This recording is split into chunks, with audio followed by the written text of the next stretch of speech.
A Hymn for the Dying. The Kelk Conflict. Annihilation. Book 1 of the Black Sword Regiment. Written by J. L. Doty. Also narrated by J. L. Doty. Epigraph. For many, the dying part is hard.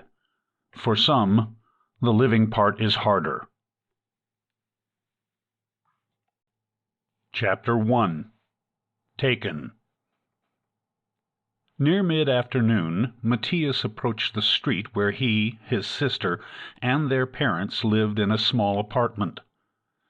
So far the area had been spared the bombing that had turned most of the city into rubble, perhaps because one of the government factions occupied their district. The regime's soldiers were not kind, but Mathius had heard the rebels were worse. As their neighborhood came into view, some instinct warned him something had changed while he'd been out. He paused, stepped into the shadow of a nearby building, and scanned the deserted street. He waited, watched, and listened.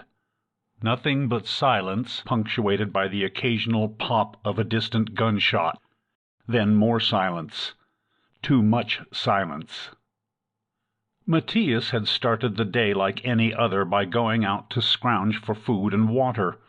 Every day it had become more difficult to find the tiniest morsel to alleviate the gnawing emptiness in his gut. Even water had become scarce, so much so that they had stopped bathing. Today his scrounging had not been successful, and if his father's luck had been no better, then he, his sister, and their parents would go without dinner that evening.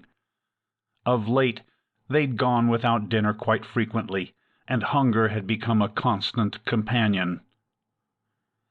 He watched the street for several minutes, but saw nothing to warrant his caution. Nevertheless, when he stepped out of his shadow, he moved in a crouch, then stopped in another shadow. He held his breath and scanned the street in both directions. Nothing. Skipping from shadow to shadow, stopping in each for several seconds and waiting, he reached their building without incident. As he approached it, the door swung open, revealing his father, who must have been watching for him. "Get inside," his father said, but his eyes suddenly widened, and he looked past Mathius. Behind Mathius, a gravelly voice said, "Ain't you the cop?" Sample complete. Ready to continue?